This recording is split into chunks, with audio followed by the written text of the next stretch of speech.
आपकी पाइपलाइनें आपके जीवन की डोर हैं। अध्याय 3। पाइपलाइन की शक्ति। लेकिन पाब्लो इतनी आसानी से हतोत्साहित होने वाला नहीं था। अपने उसने अपने पक्के दोस्त को पाइपलाइन की योजना धैर्य से समझाई। पाब्लो दिन के आधे हिस्से में बाल्टी ढोने का काम करेगा और दिन के बाकी आधे हिस्से तथा वीकेंड में अपनी पाइपलाइन बनाएगा। पाब्लो जानता था कि पथरीली ज़मीन में नाली खोदने में बहुत मेहनत लगेगी, क्योंकि उसे ढोई गई बाल्टियों की संख्या के हिसाब से वेतन मिल रहा था। इसलिए वह जानता था कि उसकी आमदनी पहले से कम हो जाएगी। वह यह भी जानता था कि उसकी पाइपलाइन से अच्छा मुनाफा होने में 1 या 2 साल लगेंगे। ब्रूनो नहीं माना, लेकिन पाब्लो को अपने सपनों पर विश्वास था। इसलिए वह अपनी योजना पर अमल करने में जुट गया। यह 2 विपरीत ध्रुवों की कहानी है। एक तरफ है एक मशहूर बेसबॉल खिलाड़ी और दूसरी तरफ है एक छोटे कस्बे की प्राथमिक स्कूल टीचर। इससे ज़्यादा अलग 2 व्यक्ति नहीं हो सकते। एक युवक था और दूसरी बुजुर्ग महिला। एक को हर साल करोड़ों डॉलर मिलते थे, जबकि दूसरे ने कभी $10,000 से ज़्यादा नहीं कमाए थे। एक लोकप्रियता की चमक दमक में शानो शौकत से जीता था, जबकि महिला मैसाचुसेट्स के एक छोटे कस्बे में ज़िंदगी गुजार रही थी। लेकिन ये अंतर छोटे हैं। इससे बड़े अंतर तो उनके चुने हुए व्यक्तिगत और वित्तीय विकल्पों में थे। देखिए, आप जिनके बारे में पढ़ने जा रहे हैं, उनमें एक पाइपलाइनें बनाकर मल्टी मिलियनेयर रिटायर हुआ, दूसरा बाल्टी ढोने वाला बना रहा, और यह लिखते समय वह दिवालियेपन की कगार पर झूल रहा है। ये कहानी 2 बहुत अलग लोगों के बारे में है, लेकिन यह ज़्यादा महत्वपूर्ण नहीं है। ज़्यादा महत्वपूर्ण तो उनके चुने हुए विकल्प हैं। ज़्यादा महत्वपूर्ण तो वे सबक हैं जो आप इन चुनावों से सीख सकते हैं।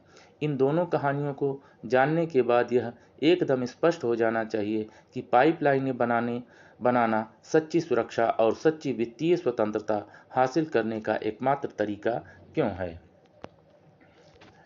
बेसबॉल खिलाड़ी की महागाथा। आइए मशहूर बेसबॉल खिलाड़ी की कहानी से शुरुआत करते हैं। लंबे समय तक इस प्रतिभाशाली खिलाड़ी ने कुछ बुरे विकल्प चुने, व्यक्तिगत भी और वित्तीय भी। उसके व्यक्तिगत चुनावों का परिणाम स्पष्ट था: टूटा हुआ वैवाहिक संबंध, शराबखोरी की लत और नशे की लत।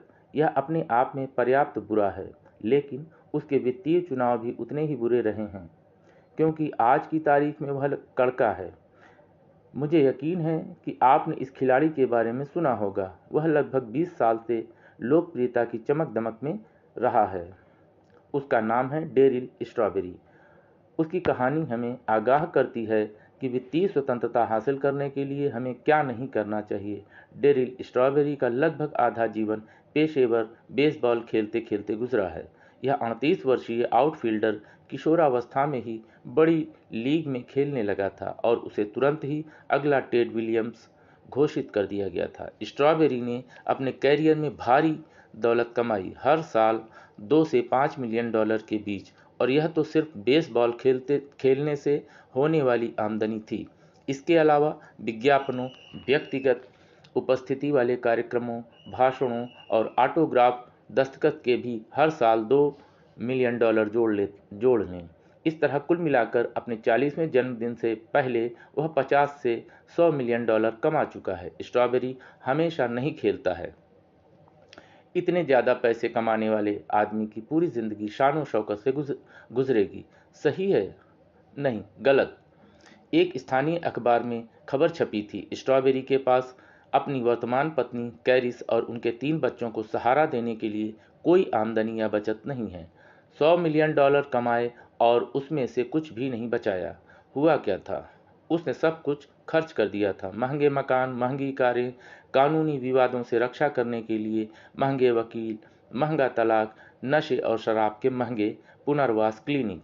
जब मैं यह लिख रहा हूं तो स्ट्रॉबेरी को बेसबॉल खेलने से निलंबित कर दिया गया है। इसका मतलब है कि उसके पास कोई आमदनी नहीं आ रही है। जो एकमात्र चीज़ अब भी उसके पास आ रही है वे हैं बिल, और बिल हर दिन हर महीने उसी तरह लगातार आ रहे हैं जिस तरह मानसून में बारिश आती है। मिलियनेयर कैसे बने? दूसरी कहानी का अंत काफ़ी अलग है। यह छोटे कस्बे में रहने वाली मार्गरेट ओ डेनियल नामक टीचर की कहानी है। इस कहानी से यह साबित होता है कि बड़ी पाइपलाइनें बनाने के लिए आपको बड़ी बाल्टियां ढोने की ज़रूरत नहीं है। श्रीमती ओ डोनियल ने 50 साल से ज़्यादा समय तक स्कूल में पढ़ाया। जब 70 की उम्र के बाद वह रिटायर हुई तो वह हर साल लगभग $8,500 कमा रही थी। लेकिन 100 वर्ष की उम्र में अपनी मृत्यु के समय वह 10 अलग अलग परोपकारी संस्थाओं को लगभग $2 मिलियन छोड़कर गईं, जिससे उनका चर्च, उनकी पढ़ाई कराने वाले स्कूल और बॉय स्काउट ट्रूप शामिल थे। $10,000 प्रति वर्ष से भी कम आमदनी वाली महिला इतनी भारी दौलत कैसे इकट्ठी कर सकती थी? आसान है। उसने अच्छे शेयरों में नियमित मासिक निवेश करके दीर्घकालीन निवेश पाइपलाइन बनाई और इसे समय के साथ चक्रवृद्धि होने दिया। मार्गरेट को शेयरों में मज़ा आता था। उनके ब्रोकर बॉब वोलांस्की ने कहा, पहली बार जब मैं उनसे मिला तो उन्होंने मेरी डेस्क पर 3 कागज़ फेंक कर कहा था, मैं इन कुत्तों के साथ क्या करूं? वे उन शेयरों के बारे में बोल रही थी जो अच्छे नहीं चल रहे थे। अगले 20 साल तक मार्गरेट पोर्टफोलियो फलता फूलता रहा। इसमें ब्लू चिप शेयरों, कर मुक्त बॉन्ड और यूटिलिटी स्टॉक्स का संग्रह शामिल था, जो मृत्यु तक उनके पास रहा। उन्होंने अपने किसी भी निवेश को शायद ही कभी छुआ, लेकिन वह अपनी रिटायरमेंट पाइपलाइन को साल दर साल बनाने में जुटी रही। छोटे त्याग, बड़े परिणाम। अब अगर आप यह सोच रहे हों कि मार्गरेट उन पाई बचाने वाली कुंवारी महिलाओं में थी जो कूपन काटती हैं और उपयोग किए हुए टी बैग बचाती हैं, तो आप गलत सोच रहे हैं।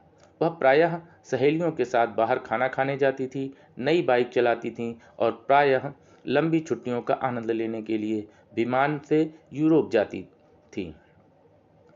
इस महिला ने खुद को जीवन के आनंदों से वंचित नहीं किया, लेकिन उन्होंने खर्च में अनुशासन और संयम का परिचय दिया। उसने हर महीने बचत की, हर महीने निवेश किया, रिटायरमेंट के बाद भी। देखिए, मार्गरेट दीर्घकालीन पाइपलाइन निर्माता का आदर्श उदाहरण है। उन्होंने 20 की उम्र के बाद ही बचत और निवेश शुरू कर दिया था और वह 100 साल की उम्र में अपनी मृत्यु तक यही करती रहीं। जैसा आप आगे अध्यायों में सीखेंगे, पाइपलाइनें समय के साथ बड़ी और ज़्यादा बड़ी होती जाती हैं। पाब्लो की तरह पाइपलाइन निर्माताओं को पहले कुछ दिनों, महीनों या वर्षों में अपने प्रयासों के ज़्यादा फल नहीं दिखते हैं, लेकिन समय के साथ निरंतर और अनुशासित प्रयास छोटे छोटे योगदानों को भारी लाभ में बदल सकते हैं। पाइपलाइनें तब भी पानी लाती हैं जब बाल्टियां सूख जाती हैं। अब आप मेरी बात का मतलब समझ गए होंगे। जब मैंने पाइपलाइन की शक्ति के बारे में बात की थी, डेरिल स्ट्रॉबेरी बरसों तक एक बड़ी बाल्टी ढोते रहे, लेकिन आज उसके पास दिखाने के लिए क्या है? कुछ नहीं, सिर्फ कैंसल्ड चेकों के बक्से। स्ट्रॉबेरी के पास पाइपलाइन बनाने के लिए 20 साल थे। अगर उसने अपनी सिर्फ 10% आमदनी बचाई होती और शेयर बाजार में निवेश करके पाइपलाइन बना ली होती, तो आज उसके पास $20 मिलियन और $100 मिलियन डॉलर के बीच की जीवन की डोर होती, लेकिन उसने ऐसा नहीं किया। कोई पाइपलाइन नहीं मतलब कोई अतिरिक्त आमदनी नहीं। स्ट्रॉबेरी यह मानकर चल रहा था कि उसकी बड़ी बाल्टी कभी नहीं सूखेगी। यह बहुत बड़ा मुगालता है, गलत धारणा थी। बाल्टियां खुद ब खुद नहीं भरती हैं, चाहे वे कितनी ही बड़ी क्यों न हो।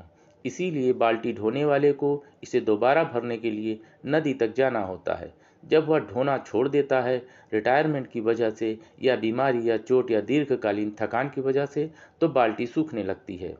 दूसरी ओर पाइपलाइनें बाल्टियों के सूखने के लंबे समय बाद भी मुनाफा देती रहती हैं। यह नियम बड़ी बाल्टी ढोने वालों के लिए भी उतना ही सच है जितना कि छोटी बाल्टी ढोने वालों के लिए। जैसा मैंने कहा है, बाल्टी का आकार महत्वपूर्ण नहीं होता है। बड़ी बाल्टी वाले लोगों में ज़्यादा खर्च करने की प्रवृत्ति होती है। वित्तीय स्वतंत्रता की कुंजी यह है कि पाइपलाइन निर्माता की मानसिकता अपनाएं और फिर अपनी पाइपलाइन योजना पर काम करें। बाल्टी जितनी ज़्यादा छोटी होती है, पाइपलाइनों की ज़रूरत उतनी ही ज़्यादा होती है। ढेर सारे पैसे कमाना वित्तीय स्वतंत्रता की गारंटी नहीं है। यह सिर्फ पाइपलाइनों से ही संभव है। अगर आप पाइपलाइन रणनीति नहीं अपनाते हैं तो आपकी बाल्टी अंततः सूख जाएगी। मैंने आपको डेरिल स्ट्रॉबेरी की कहानी एक बिंदु को अतिरंजित करने के लिए बताई है। देखिए, अगर डेरिल और स्ट्रॉबेरी की इतनी बड़ी बाल्टी सूख सकती है तो आपकी बाल्टी का क्या होगा, इस बारे में सोचें। स्ट्रॉबेरी एक वेतन से दूसरे वेतन तक जीता था।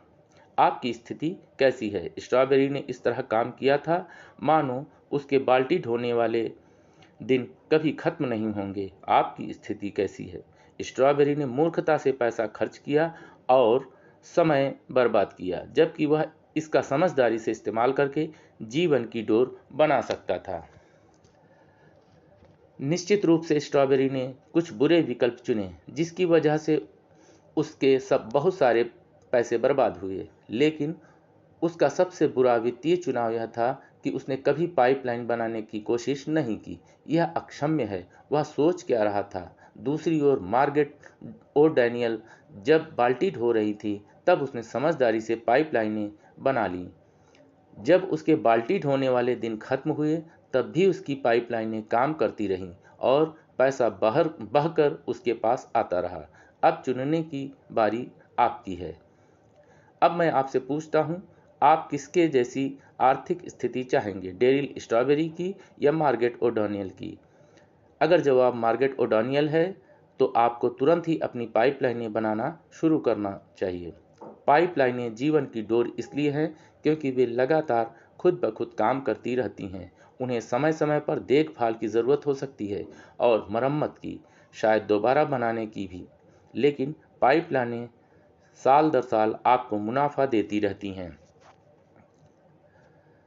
डेरियल स्ट्रॉबेरी और मार्गरेट ओ'डैनियल के पास एक विकल्प था। डेरिल स्ट्रॉबेरी ने बाल्टियों को चुना, मार्गरेट ओ'डैनियल ने पाइपलाइनों को चुना। उन्होंने अपने विकल्प चुन लिए। अब विकल्प चुनने की बारी आपकी है। संयोग नहीं, बल्कि आपके विकल्पों से आपकी किस्मत तय होती है। अध्याय 4, लिवरेज, पाइपलाइन के पीछे की शक्ति।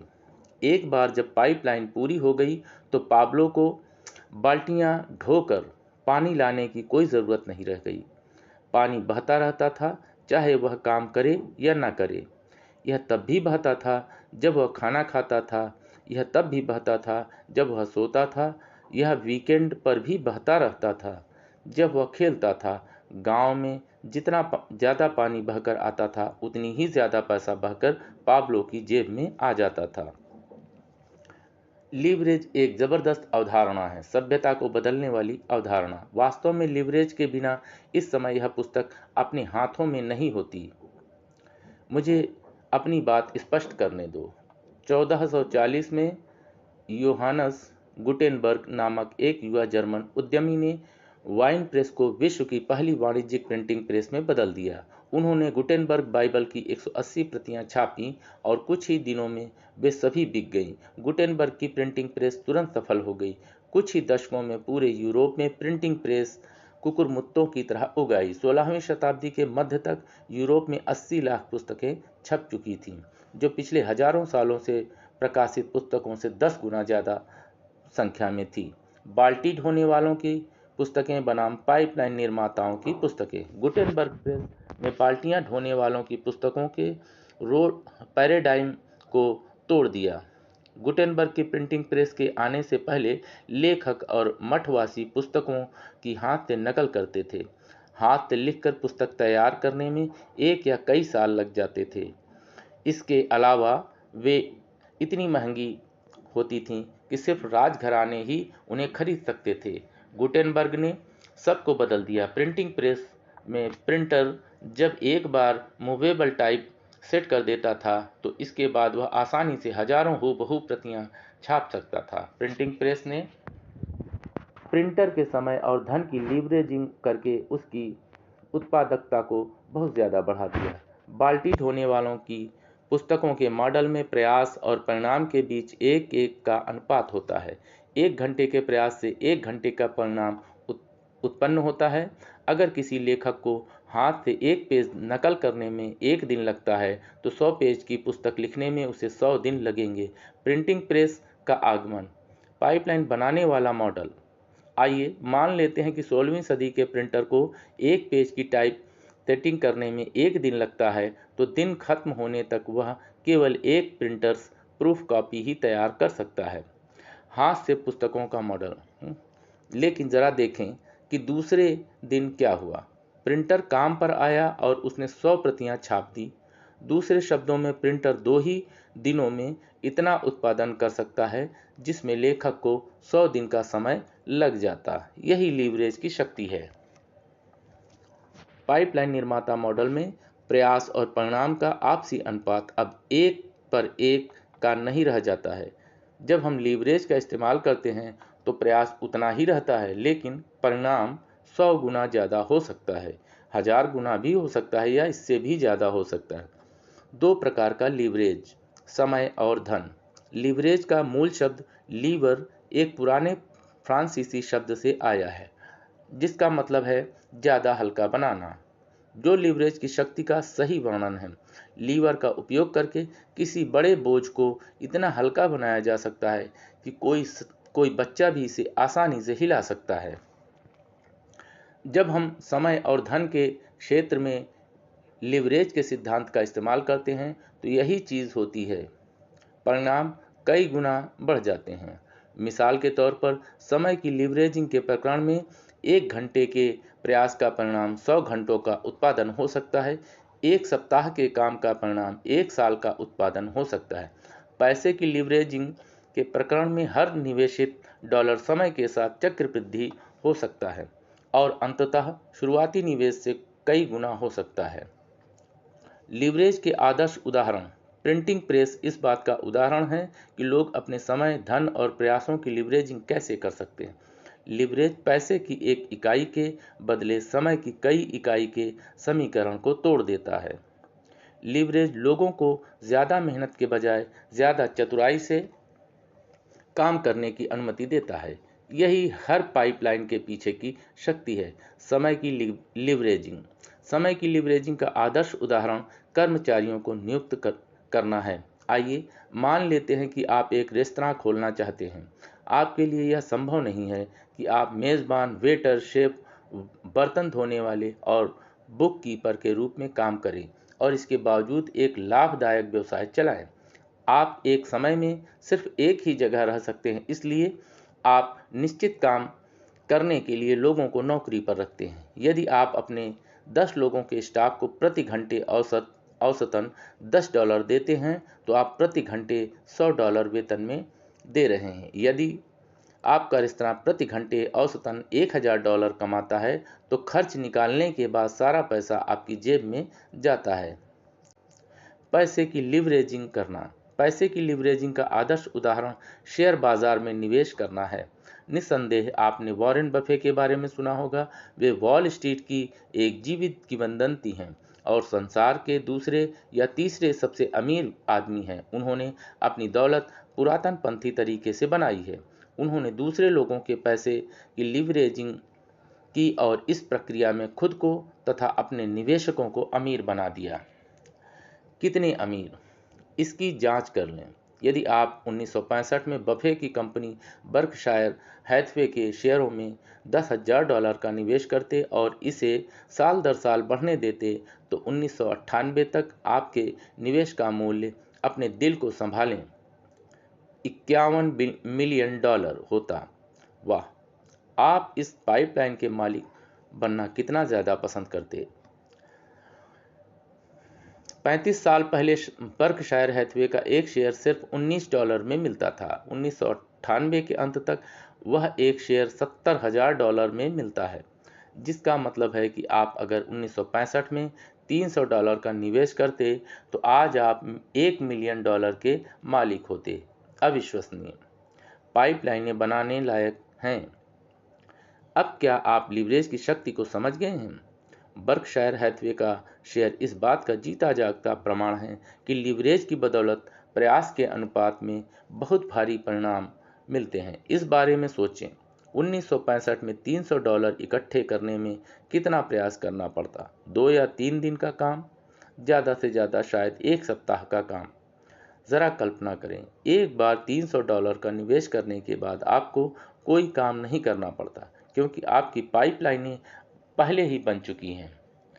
आपको बस कभी कभार अखबार में शेयर के भाव देखने का काम जरूर करना था। खुद से पूछें, क्या यह बेहतरीन नहीं था? नहीं होता अगर आप उंगली उठाए बिना भी $300 को $1 मिलियन में बदल सकते हैं।